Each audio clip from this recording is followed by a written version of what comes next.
Man versus yoga. In Man vs. Yoga, Season 3, we celebrate the return of man and learn of his whereabouts during his hiatus. The wait is over, your desires fulfilled. Bitte welcome, Jim Ward, Man vs. Yoga. Thank you,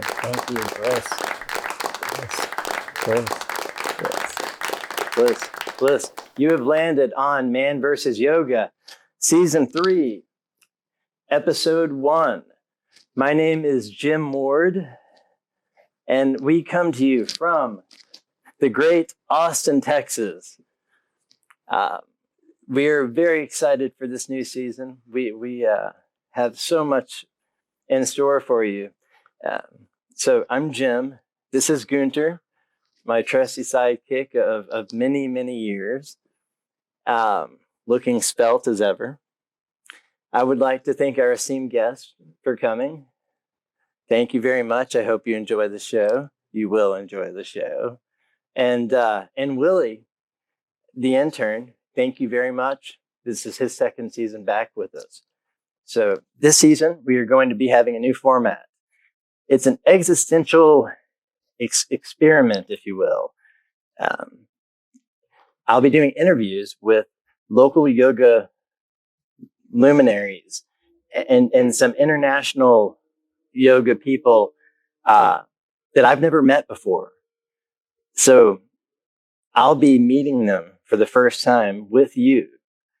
And a few of them, I think I may come in conflict with. It'll be interesting. In fact, there's one or two that I most likely will. So there will be some great interviews. So we're calling this the MVYEIS, Man vs. Yoga Existential Interview Series. And it starts next episode. And it will be revelatory. I think it's unlike anything being done anywhere else, where you get to see real action. I may get beat up, who knows? I may upset one of them so much. I seriously, I've set girls up. It's funny, like girls don't not like me. They really, really don't like me if they don't like me. It's weird. I inspire that. I've seen the looks before. I know, but when they don't Vitriol. like me, wow, yeah, vitriolic spirit in there. Anyway, so Gunter, how was your break? What have you been up to? Oh, I've never been better. Jim, you tell us, what have you been? What have you been up to? Why did you disappear? Since your hiatus? Yes, the hiatus. So, I took a few years off to go tackle some causes that were important to me. I was dating a PETA model for a while. PETA, the people, animal people. And I had just gotten a rescue dog, Buddy Zata, Buddy the yoga dog.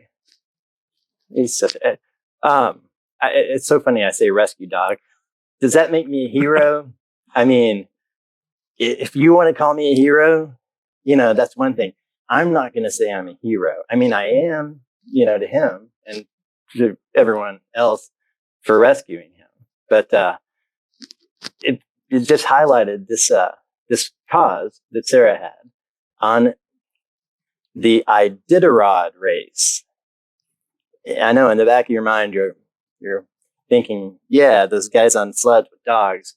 Yeah, okay, so that thing, it's probably the biggest animal cruelty ring that's legalized in the world.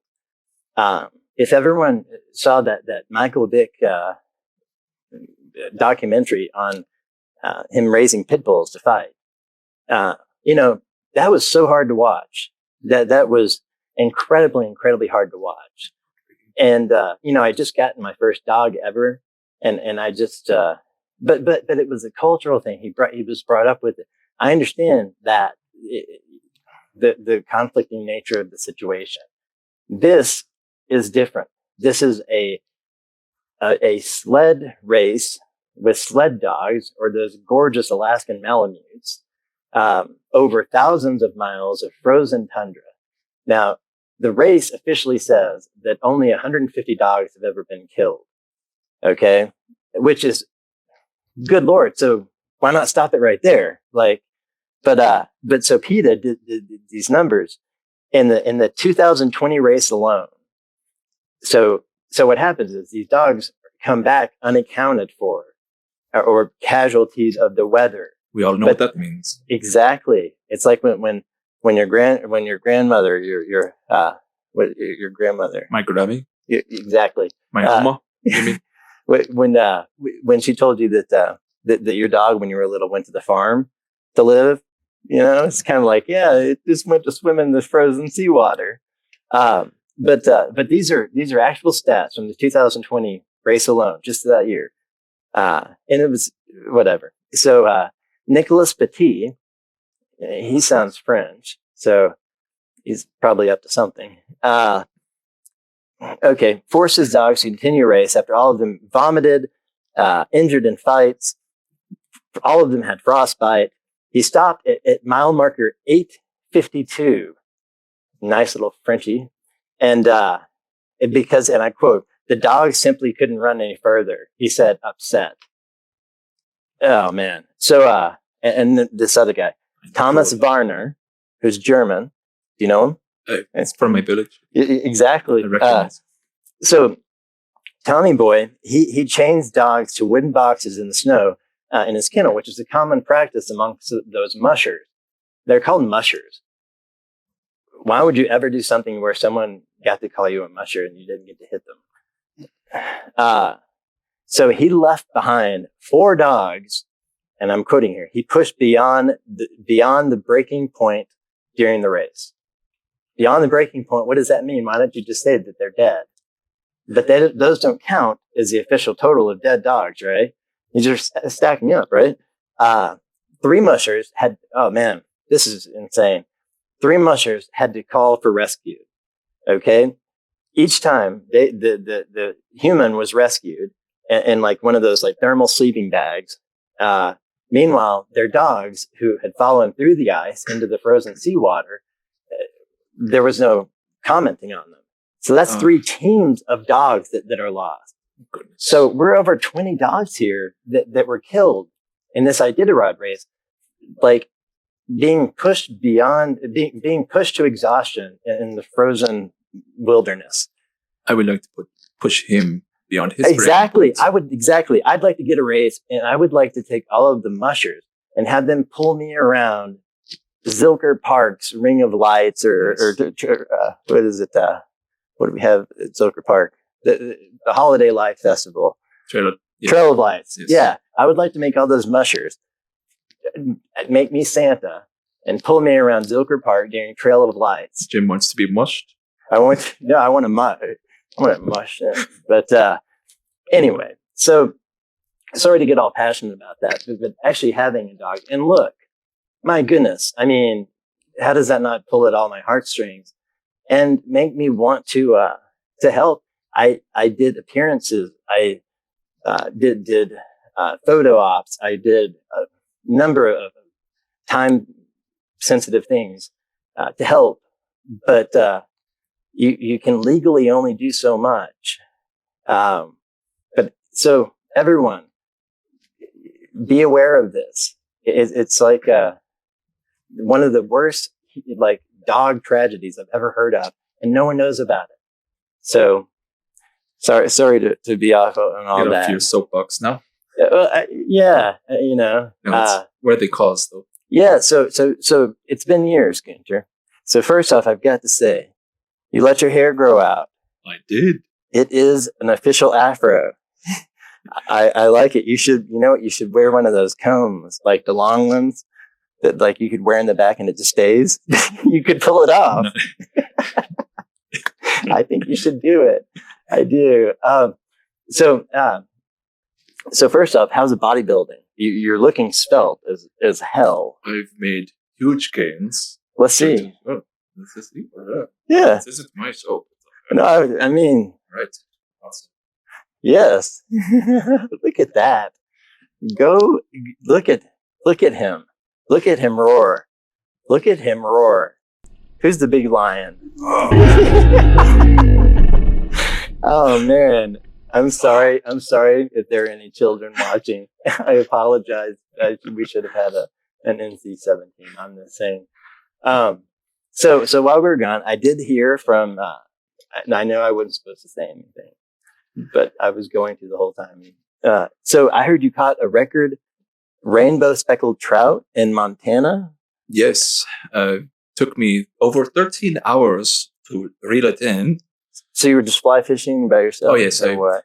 I do fancy fly fishing. Because I know you're kind of a celebrity in that like creepy angler community, like a cult figure. Nobody knows who I am there, but my name is on the record books.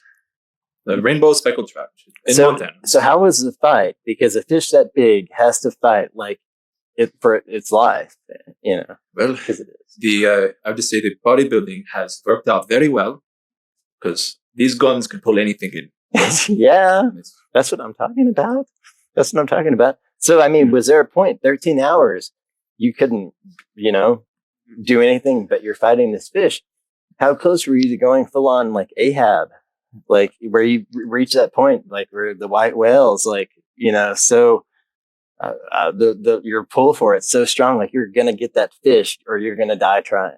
Like 50 Cent said. I doubled Ahab.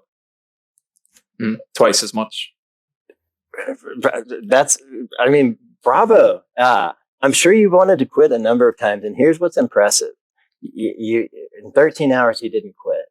And my rule for quitting is you're going to want to quit a lot of things, right? Right now, I want to quit. I'm kidding. This is a blast.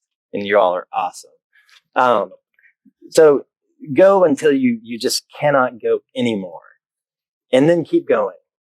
And then keep going. And then when you just have to quit. Reach that 3 times. And then you can quit. Did that kind of resonate with your experience with the fish? Oh, your fish story? Several hundred times. I wanted to reach the end and I didn't. I made it through, powered through, and now I am the record holder in Montana. That's a beautiful thing. Now, I also had heard, you got to remember, it's been like 3 or 4 years. Or 2018. 2018. So you swam the English Channel? And I'm totally curious if I've always wondered, are there jellyfish in the English Channel? Who told you that? I just had heard it from a little birdie. Like, I'm kidding. But yeah, no, Willie told me. I'm kidding, he didn't. But how was that? It was very cold, but just to clarify, I mean, I did not swim across the channel. I just swam in the channel. But it's still very cold. I'm sorry. So hold on. I thought with your new endurance and all, this was like a part of it. So you didn't swim like the English Channel. I was fly fishing out in the English Channel. And it was probably windy as hell. Yes, it's cold. Okay, well, misunderstanding. Yes. Misunderstanding on that one.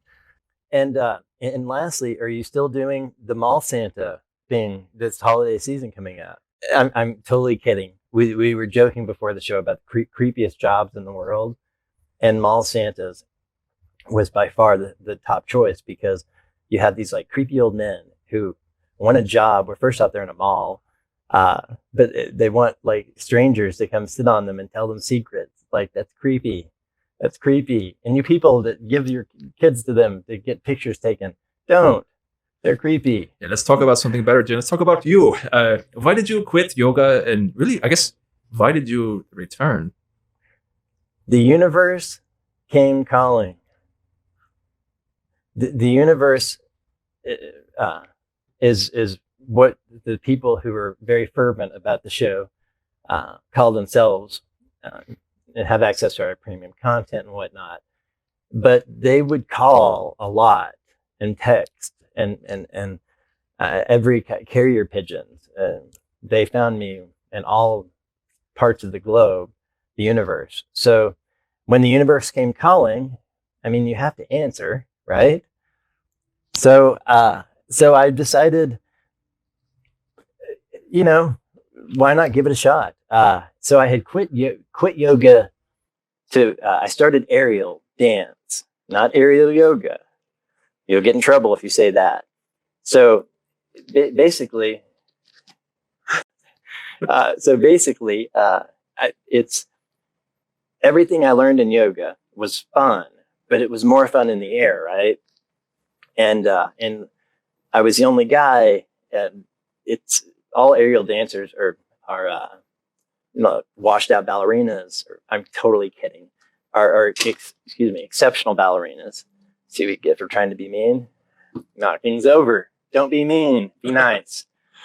I had the pleasure of learning with these lovely, lovely gals who were all ballerinas, and it was funny. They really envied my upper body strength. Like I can pull myself up with either arm by itself, and they can't do it with both arms. It's so weird to watch them. It's like they're a different creature. They're like, serious. It's like watching a T-Rex try to grab something, I'm like, just pull yourself up. But then they'll like flop into the splits, and I can too if I'm stretched out. But so I took to it like a fish to water. It was awesome. I was doing 4 classes a week and then 1 open studio. And I was really good. The aerialist, to be great at that, you have to not care if you fall. That's the most important thing. You just don't think about it. You're too worried about getting to your next move. And when it was the dance studio, it's kind of a well-known dance studio. They're known for doing works on large structures, blah, blah, blah. The building downtown, just like my teacher, going down it. And it was fun. Downside, the dancer's belt. Tell us. I know everybody wants to know. What is it? Well, when I told Gunter about it, when I first found out that I heard those words, dancer's belt, I messaged, or I was talking with him. He was at the Admirals Club in San Francisco and Googled it and was like, holy shit, oh, wow, there's people all around. And so don't Google this word. So it's not a belt. No, that sounds so sweet, doesn't it? Like a little, no, it's a man thong, okay, to gird my loins.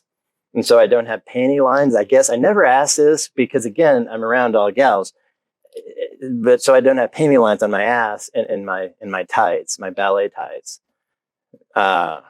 So, and we would warm up like it would be dance stuff, like 1, 2, 3, 4, and I'm not going to even go there. But the dancer belt was crazy when I was so, but I learned about it first off. So you put a lot of tension into the rope and the silks, and I almost made myself a eunuch, to be blunt. I can't be any more blunt than that. And so I'm like, whoa, and so I asked someone, like, what do you do to, not be a eunuch? They're not popular.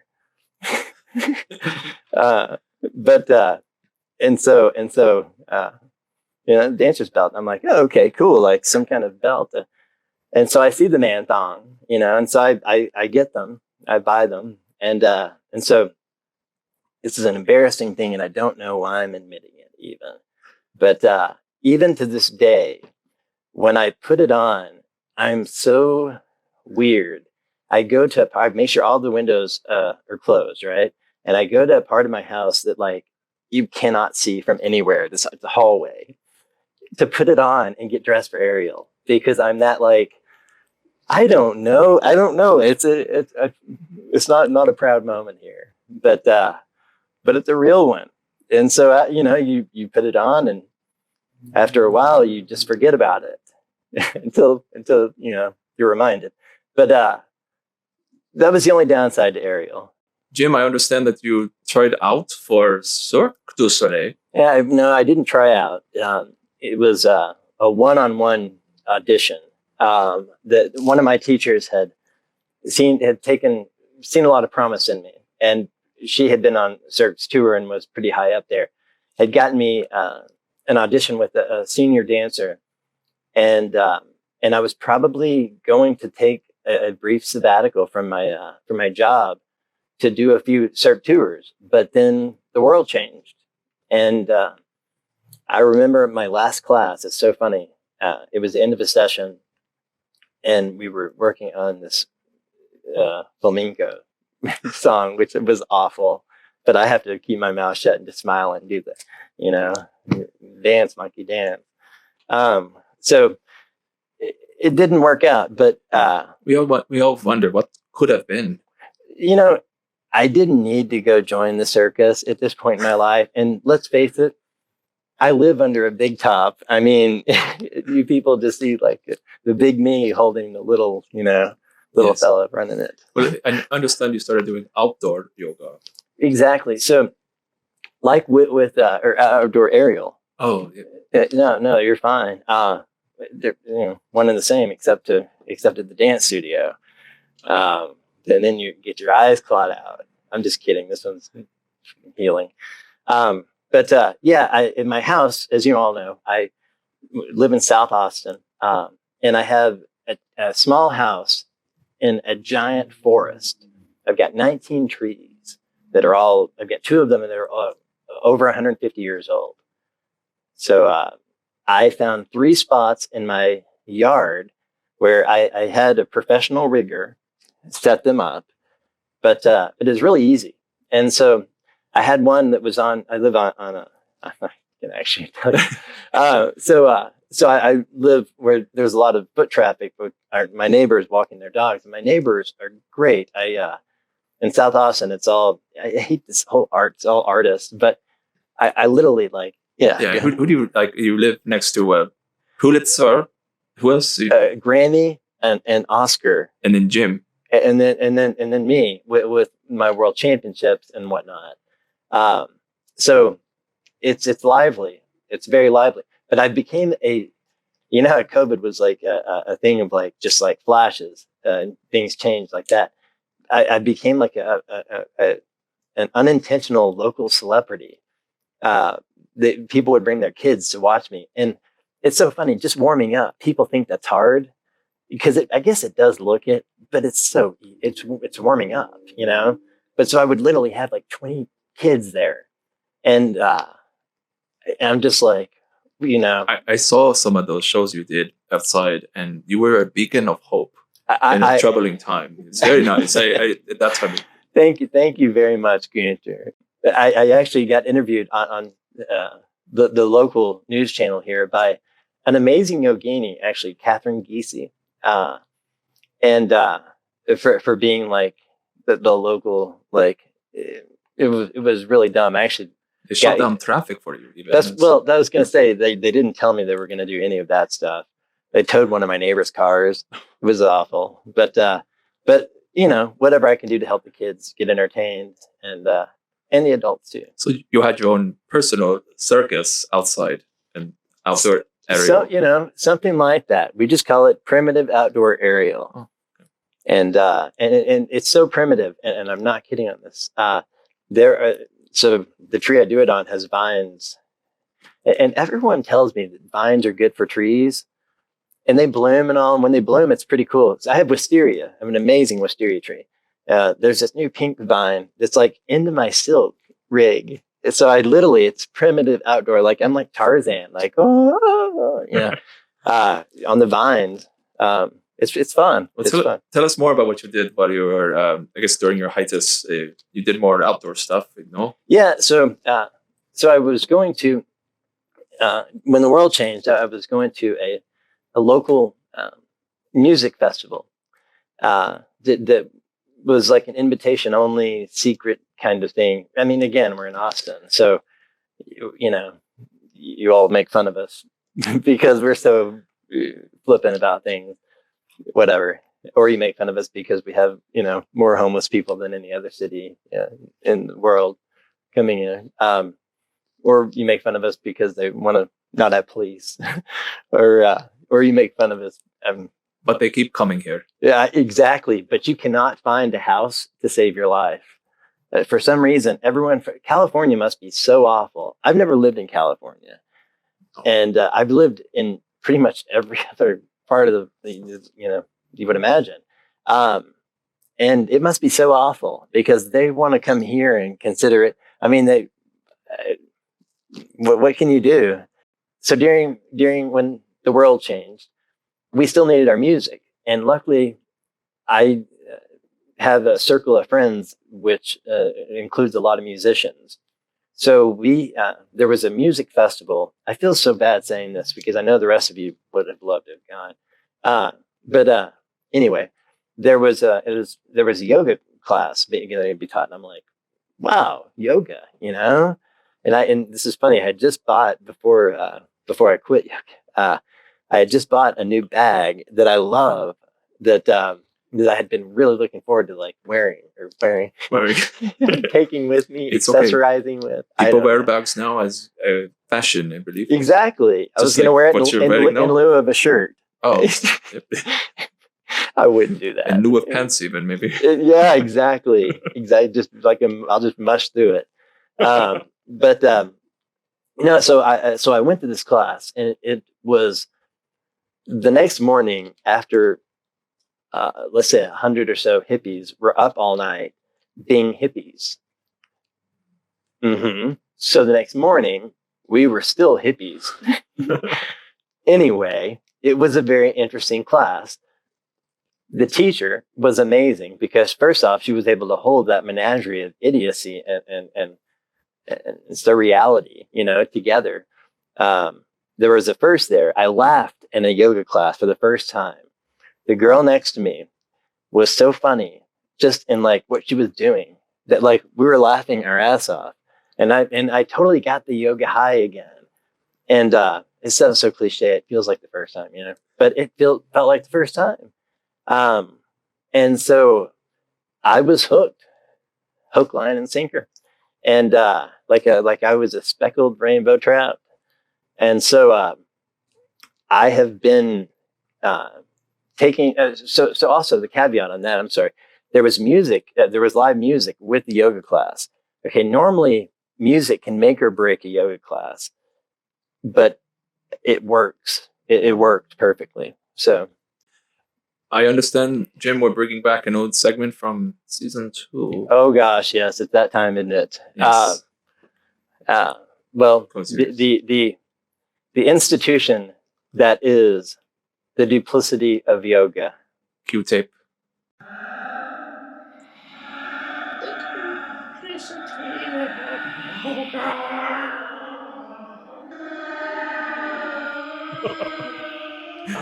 That creepy old bastard has not gotten any better with time. Like he's the opposite of wine. He's like vinegar. Yes, it will never be desensitized. Did you see that? I know. Oh. I need a chemical bath. So this duplicity of yoga is very simple, yet very complex. Duplicitous.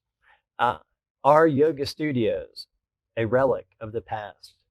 Do they have a place in the fabric of today's day and age of yoga? Because I don't think that there's an easy way to answer that or definitive, but I don't think that they do at all.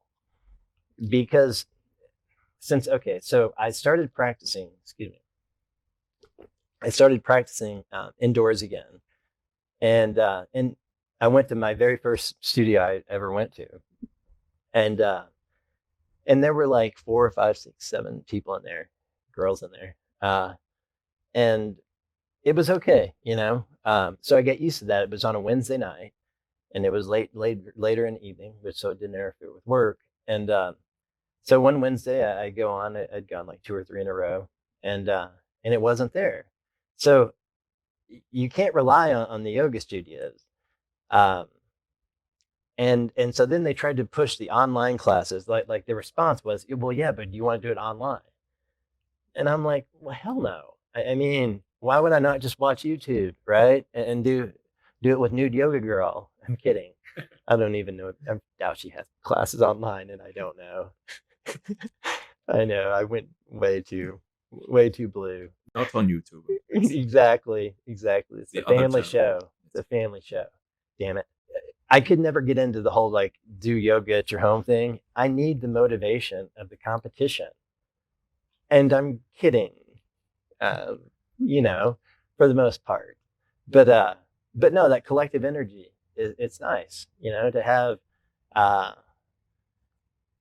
One of the nice things, I guess, about not being put in a position where I have to yoga shame people, that's like a term now. When you do every pose perfectly and other people feel inadequate. And I'm sorry, I did not know I was doing that. And I apologize to anyone that I did yoga shame, or all of you that I did. It was not intentional. And so it's the other thing about indoors, you know, it's like, so I was out of town. I met some friends for a yoga class. Turns out it was one of those, I thought it was a normal 60-minute class.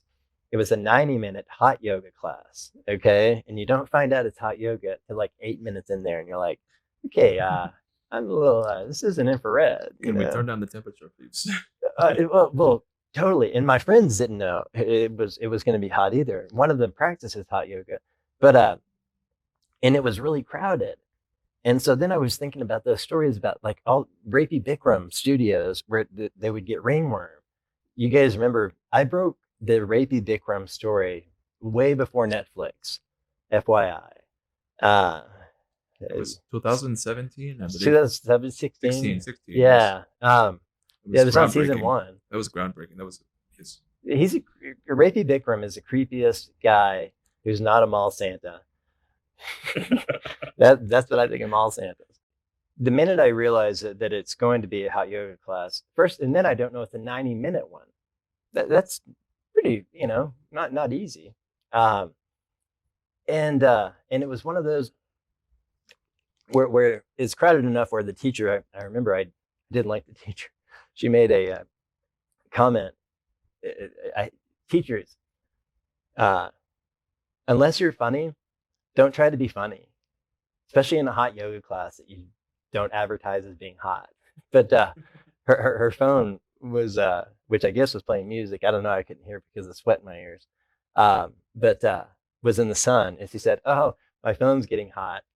And I looked at one of my friends and I'm like, "So is mine." And we both laughed. And then the teacher's like, "So, you know, we're doing a twist." And she did one of those, like, you know, if you happen to bump into your neighbor next door, you know, just wave and say ha ha or whatever. And I'm like, you know, this is gross. I'm in like, you know, we're ending the world changing, but I'm in a tiny room crammed with people with a lot of heat and sweat, breathing as hard as we can. That's smart. And then all I could think of was my friend's backyard where I practice, which is so peaceful. It's the best. Oh, it's so heavenly.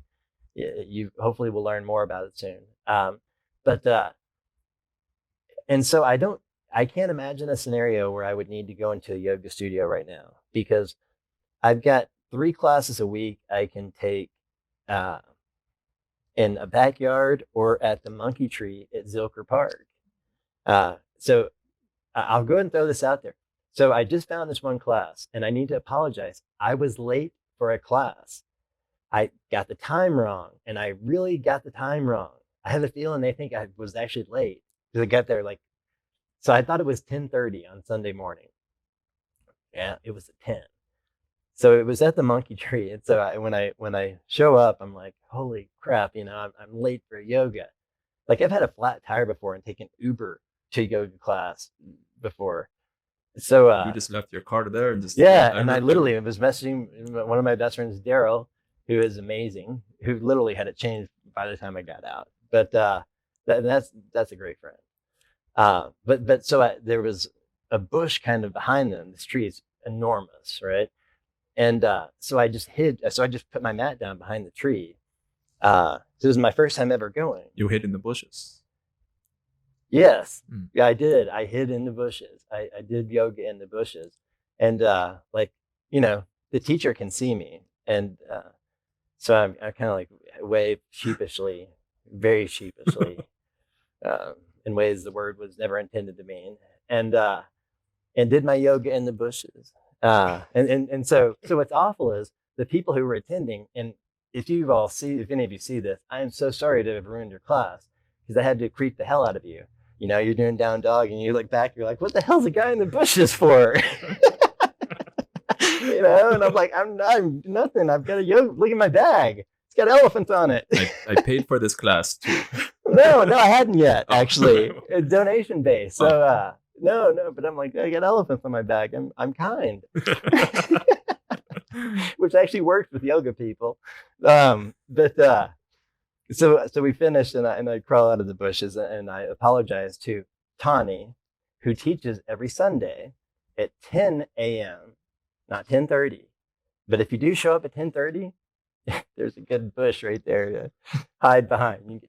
You get in what you can. But anyway, bliss, Tawny, for that. And I'm sorry I was late. But you do get to go down in immortality as teaching the first class I was late to. So congratulations. And lastly, and I will get off this duplicity, but yoga studios were really created for people who, you know, I always wondered who was going to these like 2:30, 3:30 p.m. classes. And it was a bunch of people who like told their nanny, I'll be back in 2 hours. I'm going to yoga, who may not have the money, you know, to spend on these rather exorbitant, you know, some studios were just, you know, too expensive for normal people, for la gente, you know, for my peeps to practice that. And so screw that whole bourgeoisie mentality in general, but in yoga in particular. And this is one time where, you know, man takes a stand. Damn it. We'll get a graphic next time for that. I think we've had enough graphic on that. But anyway, yoga studios, I will have an owner of one of my favorite yoga studios on this season. And I think the world of her. She is sharp as heck. I'm dying to hear her plans, or if there are plans for what they plan to do moving forward. So that's it. You know, our studios becoming relics. Are they already relics of the past? And such is the duplicity of yoga.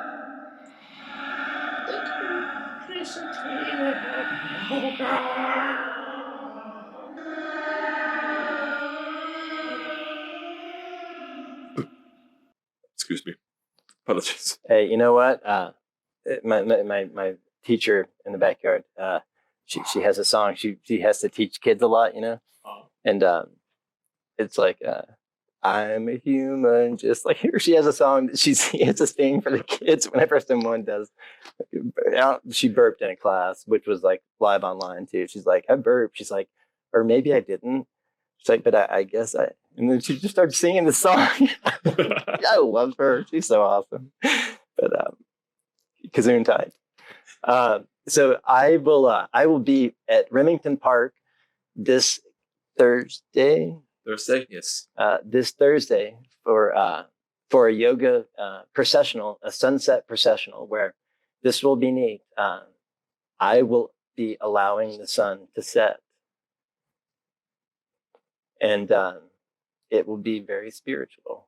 So I would attend if I were you and you're able. So other than that, next show will be coming to you very soon. We need to push. Make sure to tell people to subscribe to the channel.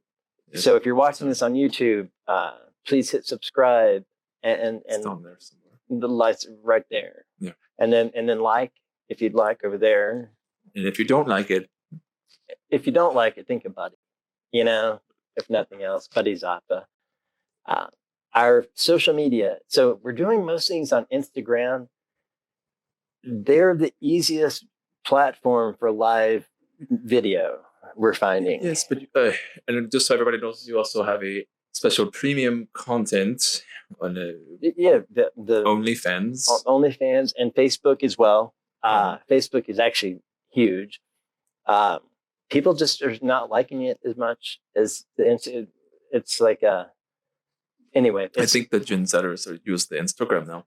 Well, it's and just, I know you're big on it's as TikTok. far as like getting like the video. This is all new to us, so this is why you're having to suffer through it.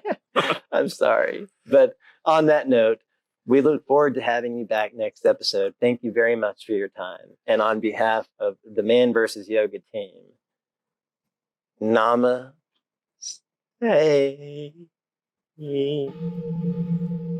Namaste. Seriously, namaste.